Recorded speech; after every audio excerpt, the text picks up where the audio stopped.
Good morning. My name is Jason, and I will be your conference operator today. At this time, I would like to welcome everyone to the PPG second quarter 2021 earnings conference call. All lines have been placed on mute to prevent any background noise. After the speaker's remarks, there will be a question and answer session. If you'd like to ask a question during this time, simply press star followed by the number 1 on your telephone keypad. If you'd like to withdraw your question, please press star, then 2. To allow everyone an opportunity to ask questions, the company requests that each analyst ask only one question. Thank you. I would now like to turn the conference over to John Bruno, Vice President of Investor Relations. You may begin your conference. Thank you, Jason, and good morning, everyone. Once again, this is John Bruno. We appreciate your continued interest in PPG and welcome you to our second quarter 2021 financial results conference call. Joining me on the call from PPG are Michael McGarry, Chairman and Chief Executive Officer, and Vince Morales, Senior Vice President and Chief Financial Officer. Our comments relate to the financial information released after U.S. equity markets closed on Monday, July 19, 2021. We have posted detailed commentary and accompanying presentation slides on the investor center of our website, ppg.com. The slides are also available on the webcast site for this call and provide additional support to the brief opening comments Michael will make shortly. Following management's perspective on the company's results for the quarter, we will move to a Q&A session. Both the prepared commentary and discussion during this call may contain forward-looking statements reflecting the company's current view of future events and their potential effect on PPG's operating and financial performance. These statements involve uncertainties and risks which may cause actual results to differ. The company is under no obligation to provide subsequent updates to these forward-looking statements. This presentation also contains certain non-GAAP financial measures the company has provided in the appendix of the presentation materials, which are available on our website, reconciliations of these non-GAAP financial measures to the most directly comparable GAAP financial measures. For additional information, please refer to PPG's filings with the SEC. Now, let me introduce PPG Chairman and CEO, Michael McGarry. Thank you, John, and good morning, everyone. I would like to welcome everyone to our second quarter 2021 earnings call. Most importantly, I hope you and your loved ones are remaining safe and healthy. Now let me provide some comments to supplement the detailed financial results we released last evening. For the second quarter, our net sales were a record and nearly $4.4 billion, and our adjusted earnings per diluted share from continuing operations were $1.94. Our adjusted EPS was significantly higher than the second quarter of 2020, partially due to last year's second quarter, including various pandemic-related impacts. Looking back to pre-pandemic results, our adjusted EPS was similar to the second quarter of 2019, despite sales volumes being 6% lower than that period, and we are dealing with historical high levels of raw material inflation in the current period. Our strong year-over-year sales reflect a partial recovery from the unfavorable pandemic effects of last year, but also include better than market performance across many of our businesses for this quarter. We achieved these higher sales levels despite significant supply and component disruptions, including ones that reduced the overall manufacturing capability of our customers. Coming into the quarter, we expected these disruptions would have an estimated impact of $70 to $90 million.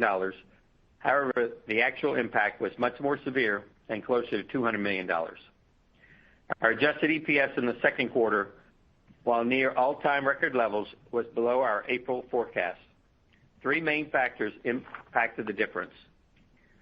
Due to supply disruptions, we experienced unprecedented levels of raw material and transportation costs that continually elevated as the quarter progressed. This drove raw material inflation to be up a mid to high teen percentage on a year-over-year basis versus our original estimate of a high single-digit percentage increase. Our automotive OEM business was impacted most significantly from supply disruptions, as we estimate that more than 2 million less cars were built than initially expected during the quarter. This impacted our sales by about $100 million, or higher than $40 million more than we expected in April. Finally, as we expected, the supply disruptions led to shortages of certain raw materials. We had anticipated an impact of $30 to $50 million, but the actual impact was closer to $100 million. We are highly confident that the sales related to these production disruptions will be deferred to later quarters, and this will elongate the global automotive OEM recovery. As I mentioned in April, coming into the year, we were expecting an inflationary environment and had prioritized selling price increases across all our businesses. This helped us achieve solid price increases year to date, and our pace of price realization is well ahead of the most recent raw material inflation cycle in 2017 and 2018.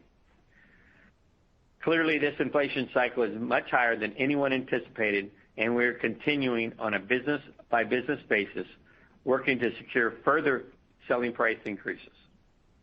This includes executing additional pricing actions during the third quarter.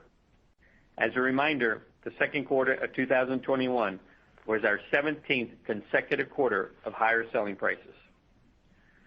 We're also continuing our strong cost management, evidenced by our SG&A as a percentage of sales being 130 basis points lower than the second quarter of 2019. This is being supported by our ongoing execution on our structural cost savings programs, realizing an incremental $40 million of savings in the second quarter. We've increased our targeted full year 2021 savings by about 10% to $135 million. In the second quarter, we finalized 3 acquisitions: Tikkurila, Vorwag, and Cetelon. We funded the acquisitions through a combination of cash and external financing, which came in at a very attractive borrowing rate. We had yet another strong operating cash performance during the quarter and ended the quarter with about $1.3 billion of cash and cash equivalents, giving us continued flexibility to do additional accretive cash deployment in the upcoming quarters. In regards to our other 2 recently completed acquisitions, our new Traffic Solutions business, which is comprised of the Ennis-Flint acquisition, performed to our expectations in the quarter, despite significant challenges with raw material availability, and its order book is at historical highs entering the third quarter. Our VersaFlex acquisition, while smaller, is performing well, and it's already helped us win significant protective coatings project in Central America due to the advanced technologies that we acquired. Another notable accomplishment during the second quarter was the appointment of our company's first ever Vice President of Global Sustainability. PPG has been a clear ESG leader in the coatings industry through our market-leading sustainable products, and we have plans to further improve our overall ESG program. We will provide updates on these initiatives in subsequent quarters. Moving to our current outlook, most important is that we're continuing to see very robust and broad-based demand globally, including in many industrial and OEM end-use markets, and strong architectural coatings trade activity in the U.S. Many of our customers have indicated that their order books were at high levels exiting the second quarter. We anticipate this strong global demand pattern to continue. In addition, we expect an eventual restocking of inventory to occur in many of our selling channels, either later this year or in 2022.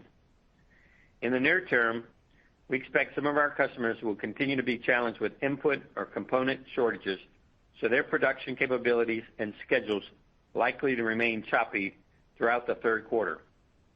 PPG is also experiencing the continuation of spot outages of direct coatings raw materials. As a result, we expect some unfavorable sales impacts from both our direct supply chain disruptions and the production curtailments of some of our customers in the third quarter.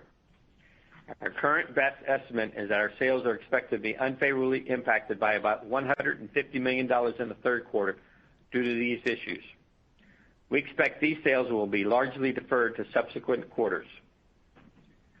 We also expect raw material costs to remain at elevated levels in the third quarter. Our current best estimate is that they will be inflated by as much as 20% compared to the third quarter of 2020, with businesses in our industrial coatings segment experiencing the largest increases due to the raw material mix of those types of coatings. As a result, all our businesses are securing additional selling price increases. Due to the significant increases we experienced in the second quarter and anticipate in the third quarter, we now fully expect to offset raw material cost inflation in the fourth quarter on 2021 on a run rate basis. As I've said previously, these current disruptions are temporary, and we strongly believe there's sufficient capacity available in our supply chain once operating conditions normalize.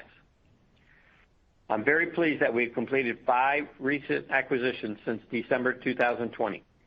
In the third quarter, these acquisitions will add about $500 million of incremental sales to our company.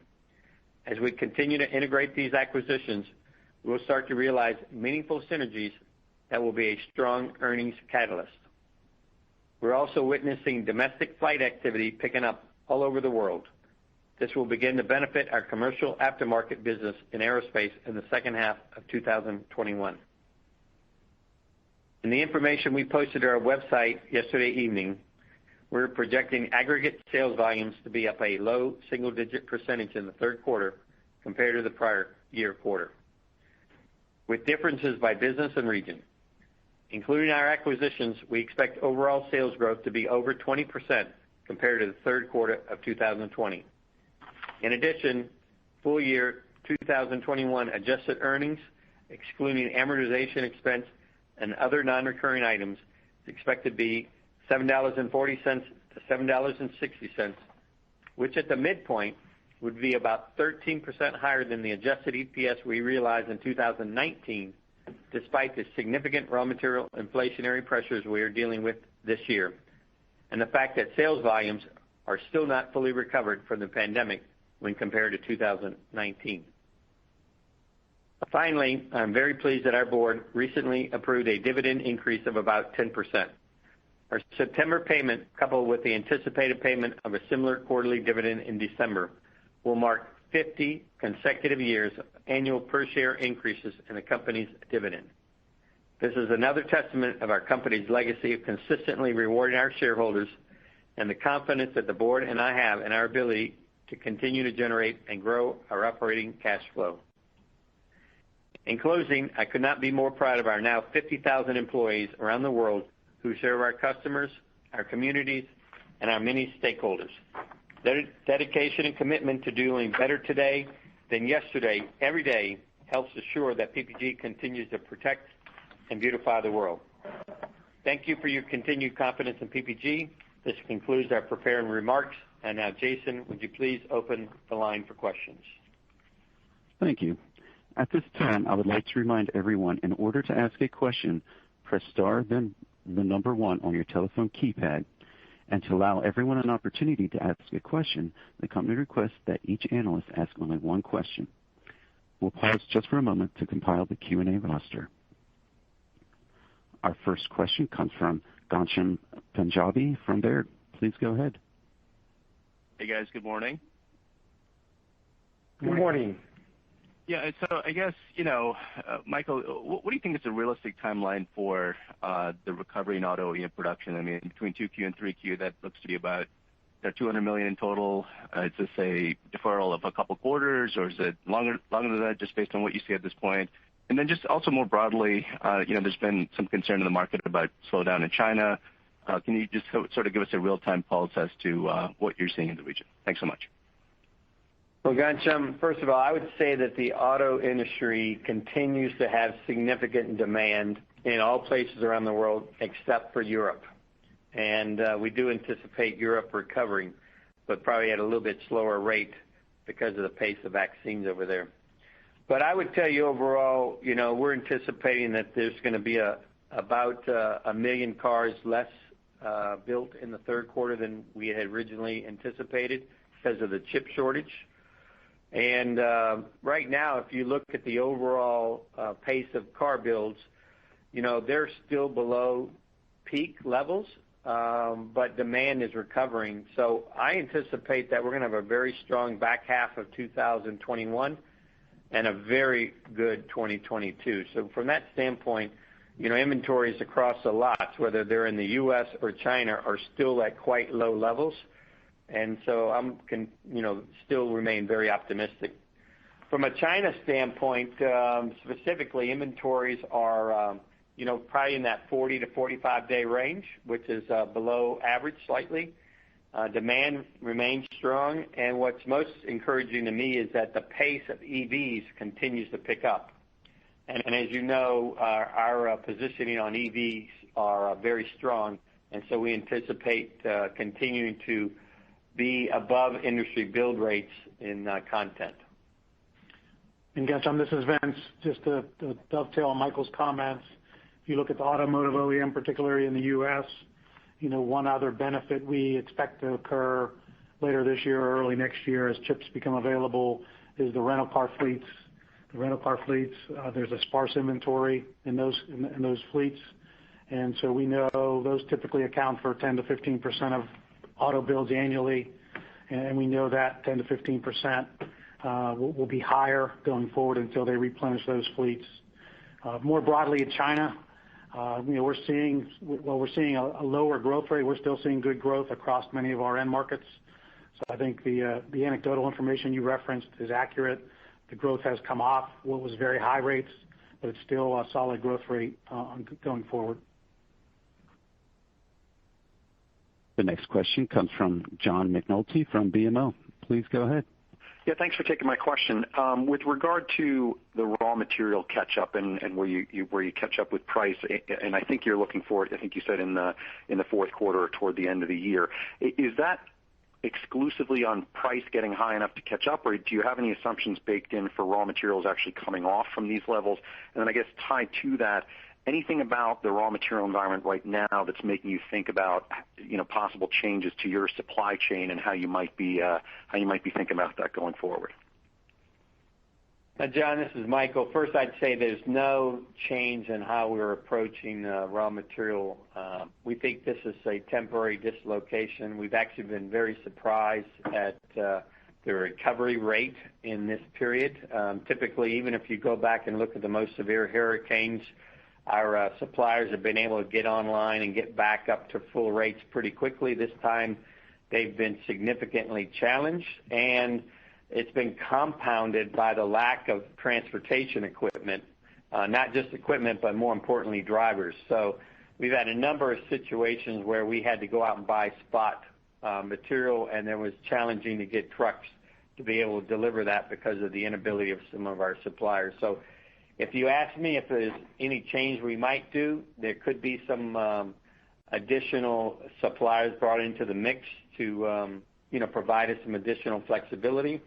But other than that, I don't think there'll be any major changes. But overall, I would say raw materials, the only one that we're currently forecasting to be moderating is oil. And as you saw, oil in the past week has started to decline. So solvents would parallel the oil price changes. So that's the only one we have right now in our model. And John, your first question on our assumptions on raws in the fourth quarter, we would be assuming that on a sequential basis, the third quarter, the fourth quarter, the raws would stay at a similar level. That's our current assumption. The next question comes from David Begleiter from Deutsche Bank. Please go ahead. Thank you. Good morning. Michael, Vince, can you quantify how much worse price versus raws will be in Q3 versus Q2, and how much better you think they'll be in Q4 versus Q3? Thank you. Yeah, David, I think this is Vince. I think it's similar to the question John just asked. Again, we gave guidance out 20% raw material inflation, give or take, in Q3. We did include in the slide packet that was posted last night to our website, our initial views of pricing. Those views will be somewhere between 4 and 5% in terms of our price capture. That's still well short of what we need. We typically need 40 to 50% of the inflation to recover fully. So we're still looking at additional pricing actions throughout 3Q across all of our businesses, all of our regions. In 4Q, to John Bruno's comment a minute ago, what we expect inflation to remain high. We do expect to remove some of the spot buys that we're doing currently. Those are typically coming at a large premium to traditional pricing or list pricing. And we're still looking at additional price capture or a full realization of the 3Q price capture in 4Q. So again, on a run rate basis, our target's to get fully offset in 4Q. The next question comes from John Roberts from UBS. Please go ahead. Thanks. The raw material and logistic comments all seem to be North American-centric. Could you give us maybe a more global view on what you're seeing in the raw material outlook in Europe and Asia?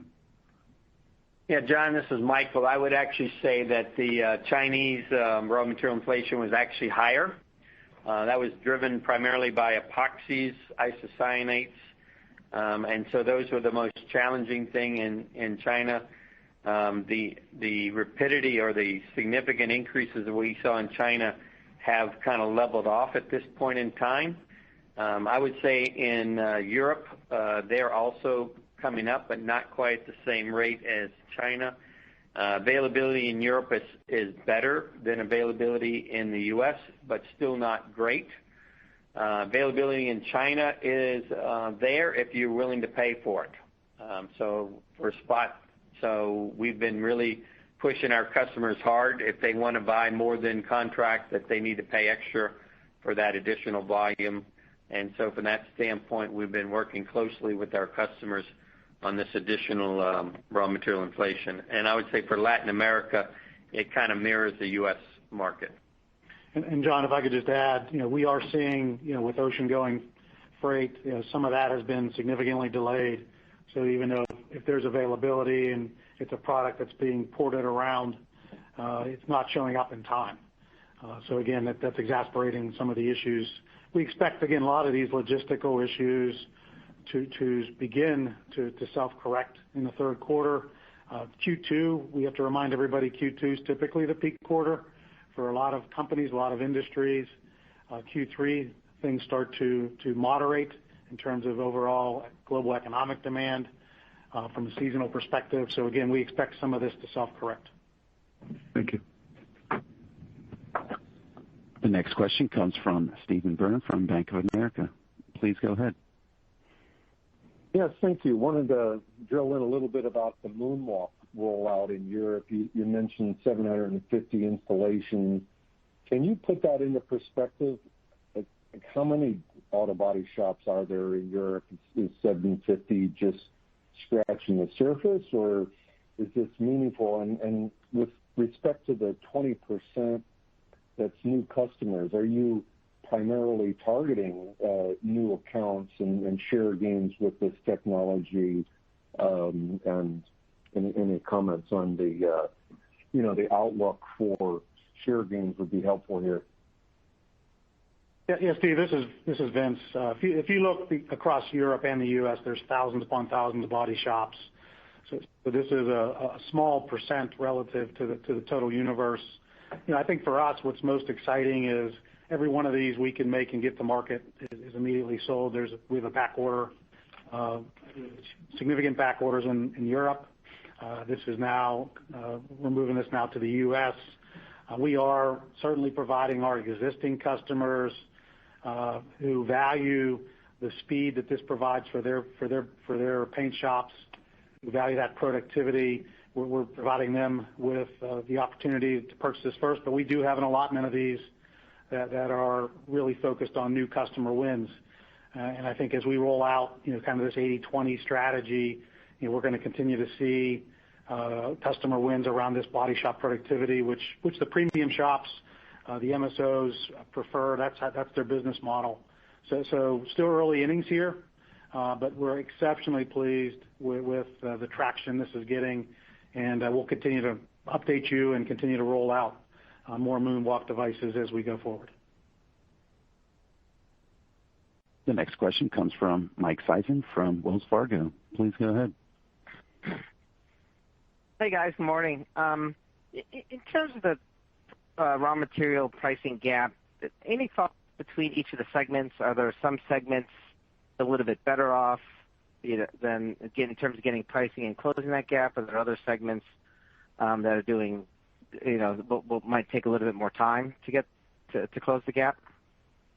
Yeah, Mike, this is Michael. So, it's a traditional PPG model here. So the gap is the largest in automotive for two reasons. One, they had the biggest inflationary gap.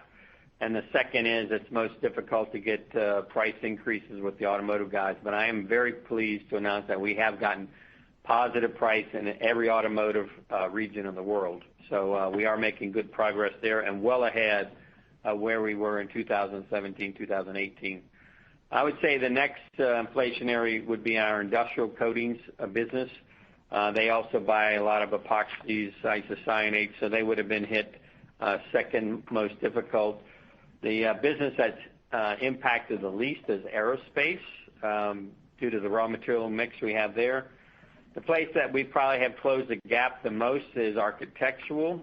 We're working also hard on traffic solutions. This is a business that historically price was a secondary thought. We've elevated that in this business, and we've been very pleased at the pace of recovery in our traffic solutions business. So I don't think it's any different than what we've seen in years past, and I think we're going to continue to push hard to close that gap with our automotive customers. And that's I'm really pleased when you think about where we are in this cycle versus where we were in the last cycle. It's light years apart. The next question comes from Jeff Zekauskas from J.P. Morgan. Please go ahead. Thanks very much. I think at the end of the last quarter, you thought that you would earn between $2.15 and $2.20 a share. When did you realize that you wouldn't be able to do that? Was it something that happened at the very end of the quarter or in the middle of the quarter? And in the misassessment of how much you might earn in the second quarter, what were the real sources of that? Was it an information issue, or did it turn out that raw materials really rose very, very quickly in June? Can you talk about the history of the way you assessed the quarter over the past couple of months?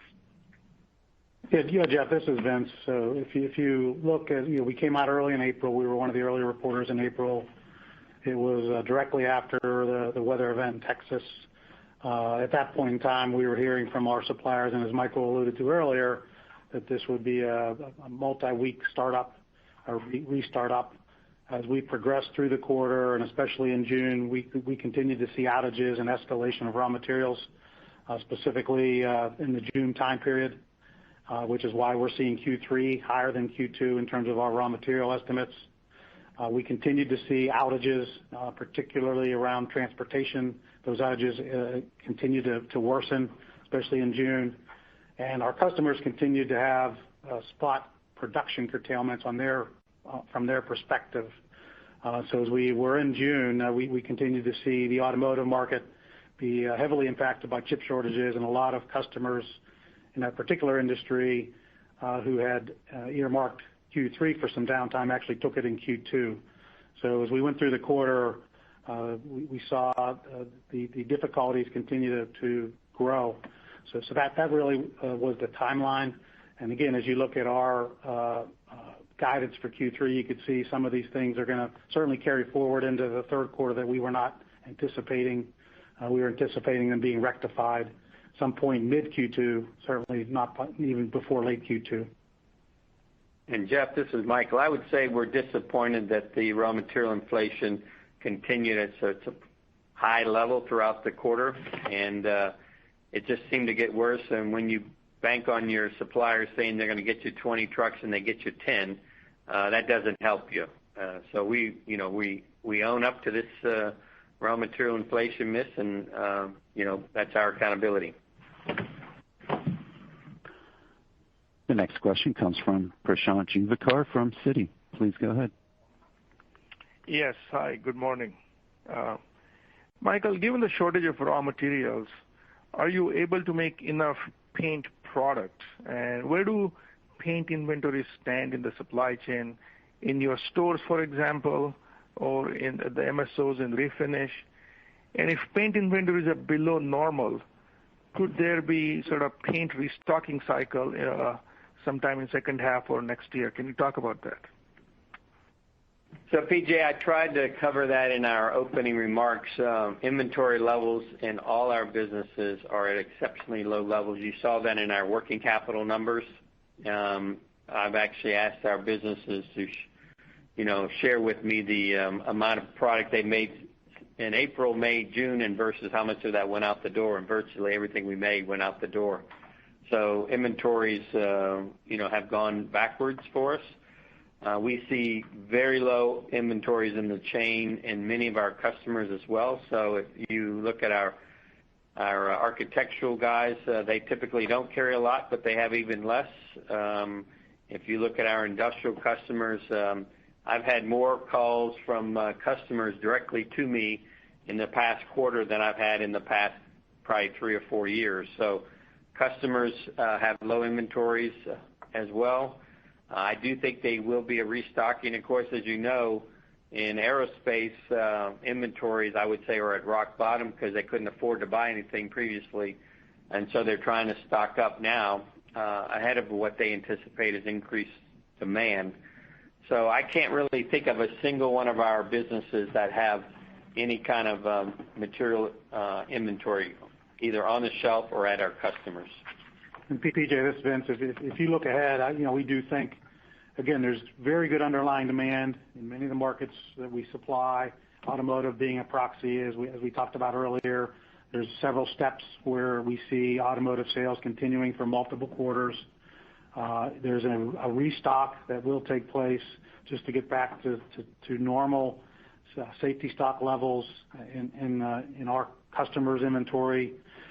So we feel good for the next several quarters about the ability to sell product or our customers' ability to sell product more so than we have for quite some time because of this very strong underlying demand around the world.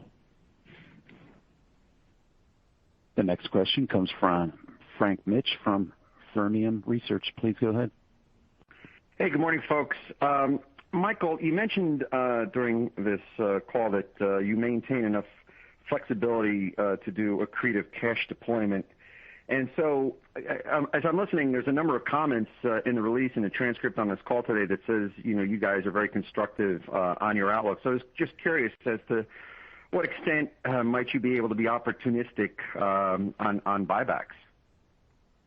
Well, Frank, as you know, we always prefer the acquisitions over the buybacks. Clearly, we take a look at this on a monthly basis. You saw that we finished the quarter with about $1.2 to $1.3 billion of cash. We're coming into our very strong cash period where we generate a lot of cash in the back half of the year. I think our current ratio is 2.1. So, from that standpoint, and with cash coming in, we're in a good position. There have been a number of the top 30 coatings companies have been taken off the board in the last couple of, let's call it last 3 or 4 quarters. So the availability of targets is probably not as good as it was 6 months ago. So, right now we're going to keep an open mind for that. And we're going to remain balanced in how we deploy cash. You saw that we increased our dividend. We think that was important. Certainly 50 years of dividend increases is a significant milestone. And right now I would say that I like our acquisition, order logbook, if you will, where we stand, but pipeline. But overall, I would say we're going to remain balanced on this viewpoint. The next question comes from Laurent Favre from Exane BNPP. Please go ahead. Yes, good morning, all. My question is on architectural and the guidance on Q3 with volumes down in both the Americas and Europe. I was wondering if you could talk about, the different buckets of what's driving that. Is it underlying demand? Is it share loss due to pricing, availability of raw materials, DIY comp, destocking, etc.? Thank you. Well, Laurent, I would say from an architectural standpoint, there's certainly been no share loss. We've been really pleased with how we're performing in architectural.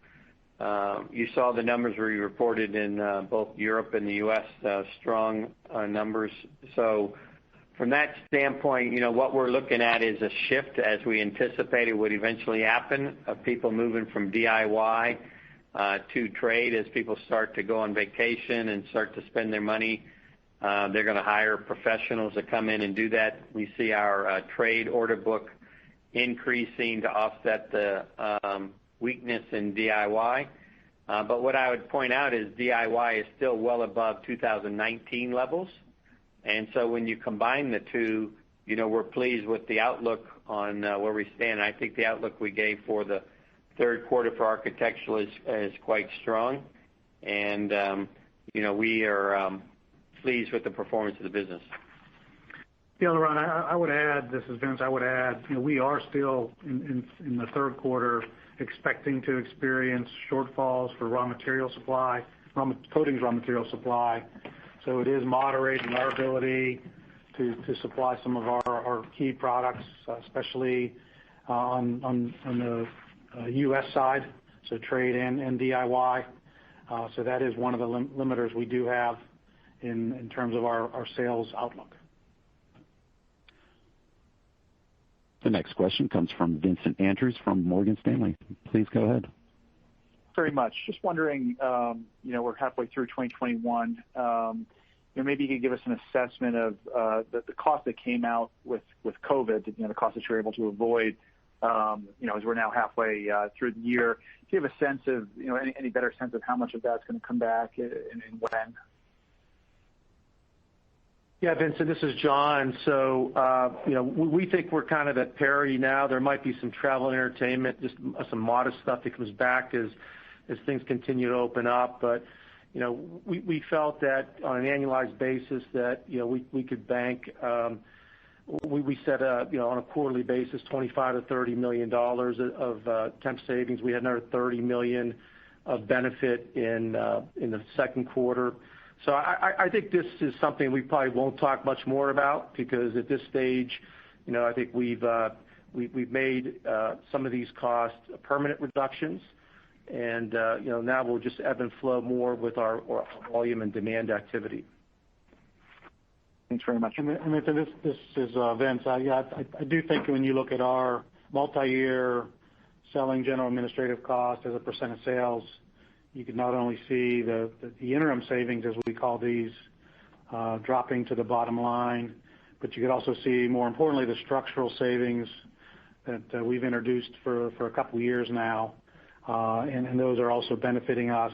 On top of that, to dovetail from Michael on the acquisitions, we do have a significant amount of synergy savings targeted for the 5 acquisitions. We gave out a target earlier in the year. We're on target for that, although some of these have just closed. A lot of those savings will be visible and more visible in 2022. Our next question comes from Kevin McCarthy from Vertical Research Partners. Please go ahead. Yes, good morning. Michael, there's been a lot of focus on automotive as a source of the negative variances. I'm curious, if we put automotive on the side for the moment, would you care to call out other businesses that would have disappointed relative to your prior expectations? If so, was that more driven by a demand variance or price cost spread that was spread across many of your businesses? Yeah, Kevin, the 2 businesses that were impacted besides automotive the most was architectural due to emulsions, and traffic solutions, the same thing. We had a hard time getting emulsions and resins from our suppliers. You can't make paint without that. We were hand to mouth on those kind of things, despite having significant demand. If you go into any of our stores or go in the big boxes or ask any of the DOTs, they would all tell you that all the suppliers are struggling to put paint on the shelves. I think that was the most material things. It is interesting, we didn't track it because I didn't think it would become a material number, but the number of other places that chips show up, whether it's appliances or other heavy-duty equipment. Everybody is being impacted somewhat, but it really didn't turn out to be enough of a number to call out. I would say the 2 biggest ones are architectural and traffic solutions. Yeah, Kevin, I'll just add that in many of our businesses, automotive, obviously, the 2 Michael mentioned, traffic solutions, architectural, we can even get into aerospace, some of our industrial businesses, refinish. We have a higher order book exiting Q2 that we just could not fulfill. Our order book, as we alluded to earlier, is very strong. We just got to be able to fulfill that with product availability. The next question comes from Arun Viswanathan from RBC Capital Markets. Please go ahead. Great. Thanks for taking my question. I guess I just wanted to go back to the last question a little bit and understand, I guess, potentially some of the bridge items for 22 versus 21. You'll have a full year of accretion on many of the deals. You'll have kind of a normalization in some of your volumes, and hopefully you will have caught up on price cost. I think you made the comment that your 21 EPS is going to be double-digit growth from 19 levels. Is that a fair starting point when you think about 22? Is there, just given what you've seen on the cost side, is there opportunities to continue to grow margins as you recover that price cost spread in 22 as well? Thanks. Yeah, Arun, this is Vince. A little bit longer look than we want to do at this point in time. There's still a lot of fluidity just in the economies out there. I think we've tried to lay out today some of the positive things we think are in store, not only for us but the industry. Good demand. We do think PPG specific, these acquisitions, along with the synergies that come with them, we hope we get to a normal price cost environment, but it's a little too early to make that call for what the supply chain looks like going into 2022. Right now, we think it'll normalize, but it's just too early to make all these calls at this point in time of the year. We certainly feel very optimistic about next year, just given the overall demand outlook. Typically, when you have strong demand, that parlays into positive results, better cost spread on a bigger sales base, et cetera. The next question comes from Duffy Fischer from Barclays. Please go ahead. Yeah, good morning, fellas. Just wanted to drill down on volume, particularly in Q3, if we can. Vince, you talked about 4.5% price rolling through, and relative to your low single-digit growth, I mean, that's kind of all the growth then that would be in both segments as price, which would mean that volume's kind of flat to maybe down. And Michael called out $150 million of kind of foregone sales because of issues, which might add another 4% to that. So what that would say is kind of the run rate volume growth looks like it's 3-ish% in Q3, which feels pretty light given how early we are in the cycle. So can you just talk about what you think the underlying volume growth is in your businesses kind of Q3, and then how does that set the table then for continued volume growth the rest of this year into next year? Yeah, Duffy, I'll try to give this a shot. A lot of numbers there. Look, when you look by business, we're still constrained, as Michael alluded to, on our ability to fully satisfy our order book. We expect that to continue well into Q3, if not fully through Q3. Some of our customers are still well constrained on their ability to produce. So again, we gave out the guidance of low single-digit organic growth, and we think there's a lot of moving pieces in there. What again, I'll just pass through to you is our confidence level that we're not going to be able as an industry to supply the demand that's out there even by the end of Q3. So how these pieces come together, Q3 versus Q4, we'll still see how that's determined. But very strong underlying demand, recovery demand occurring in aerospace, starting to occur in aerospace, some demand in refinish as traffic miles pick up. So we're just confident there's underlying demand there, and we just got to be able to fulfill it. The next question comes from Bob Koort from Goldman Sachs. Please go ahead. Thank you. Good morning. Michael, Vince, I think you guys talked about having to go into the spot market for procurement.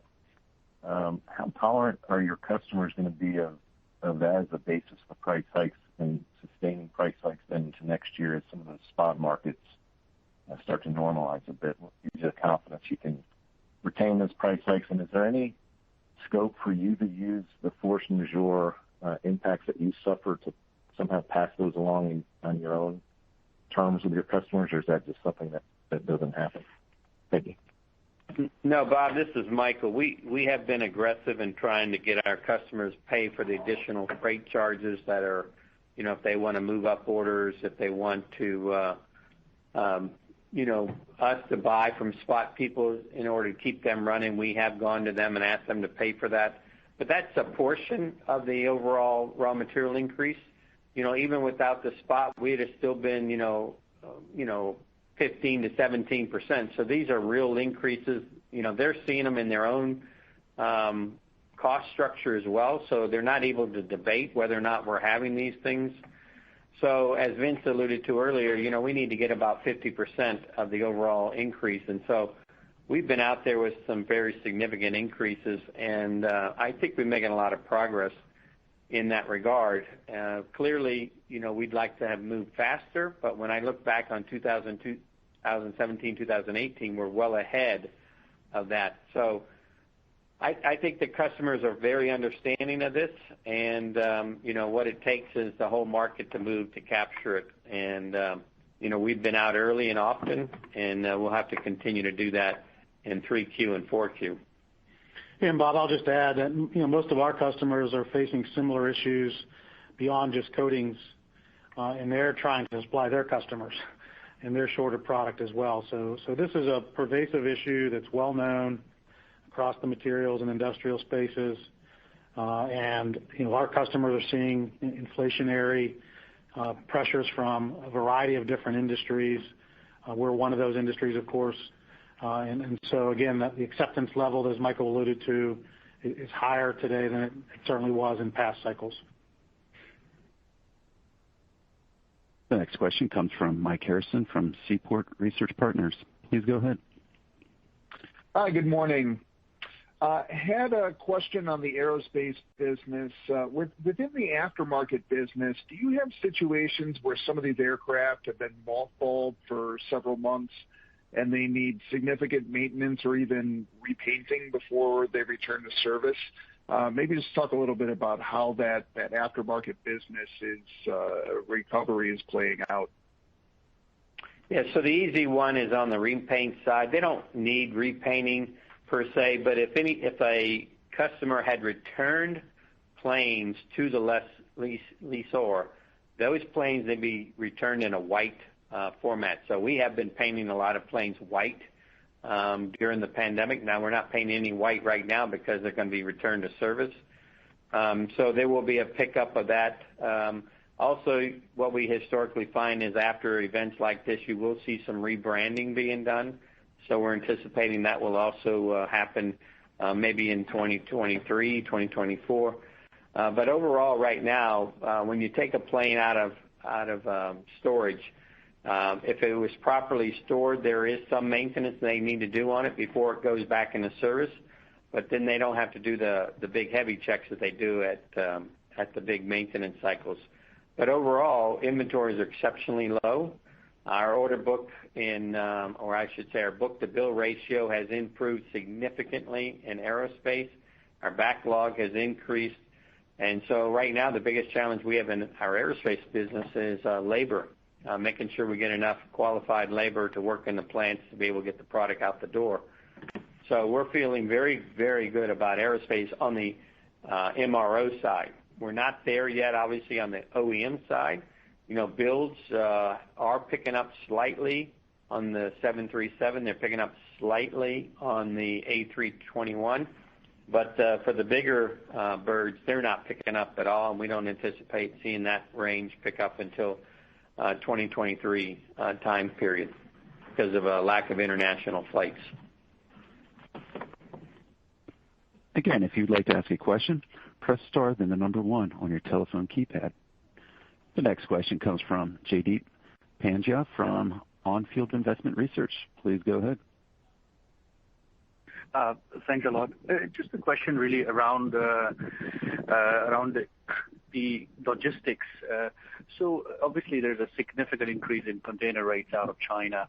So as and when the container rate or rather logistics situation sort of normalizes, do you expect a sharp reversal in some of your raw material basket? Because if I think about oil, it has only gone up let's say, call it circa 20% in the last quarter, but some of your raw materials have more than doubled. And literally volumes that are coming out of China into Europe and U.S. are gone down a lot in all the raw materials. So once the container rate situation normalizes, do you see a sharp reversal of raw material dynamic? Thanks a lot. But Jaideep, this is Michael. I would say the container rate is only a portion of the overall raw material spend. The bigger challenge overall has been the supply-demand issue for the base raw materials. Certainly, we're not happy with the container prices. It has escalated significantly. But if we could get the overall base supply-demand balance back in balance, if you will, in our supply chain, I think prices would start to normalize somewhat. We don't see that happening in 2021. So right now, we're still anticipating significant inflation. What we said is 20% in Q3, and we'll have significant inflation in Q4. So, for as far as we can currently look out, we're still looking at a pretty inflationary cycle. Yeah, again, this is Vince. If I could just add, so what we've seen is a compounding of events here. One was obviously the shock in March to the chemical supply chain. That was then compounded by the logistics systems got out of sequence, which was then compounded by some of the international logistics not only got out of sequence but were higher priced. So these kind of chain events is will really push these raw materials up. Some of that will unwind as we get out of the season. As I said earlier, Q2 is the peak season, but we do expect these raw material costs to remain elevated for the balance of the year. The next question comes from Edlain Rodriguez from Jefferies. Please go ahead. Thank you. Good morning, guys. Michael, quick question. One quick one about medium-term volumes. So when you look at the couple of businesses that are still below pre-pandemic level, do you have a sense of when they catch up? Essentially, given the pace of activity you're seeing, do you get there in 2022, or is it more like 2023 or so? Well, the only business that will not be recovered by 2022, in my opinion, is aerospace OEM. So aerospace MRO will probably be 90% back. Certainly the military is already back. Refinish, we saw last year when Europe opened up, we saw the refinish miles in Europe come back very strongly. So we're anticipating the same thing as they get the vaccines out, that we anticipate the back half of 2021 will, recover significantly, and by hopefully all of 2022, Europe will be back to normal. We see in the U.S. already, we're at 90+% recovered in refinish, and actually what you're seeing is a little shift from traffic from the cities into the suburbs. So, collisions are actually improving every month here in the U.S. And of course, in China, it's all the way back to normal. And we see a snapback in India whenever we see the folks get allowed to travel again. So most places it is vaccine related. And so we're pretty confident. And if you go through the rest of our businesses, we're already back in industrial. We're mostly back in automotive. Our packaging business is well ahead. The demand in aluminum packaging is very strong. So our packaging business is going to have another record year this year and next year. If you look at our PMC business, protective, now that the oil prices are recovered, I expect protective to continue to recover as well as they start to protect these high-value assets in the oil fields. So, I'm very comfortable that we're going to have a strong back half of the demand for 2021 and a continued demand recovery in 2022. There are no further questions at this time. Mr. John Bruno, I turn the call back over to you. Yeah, thank you, Jason. I'd like to thank everyone for their time and interest in PPG. This concludes our second quarter earnings call. This concludes today's conference call. You may now disconnect.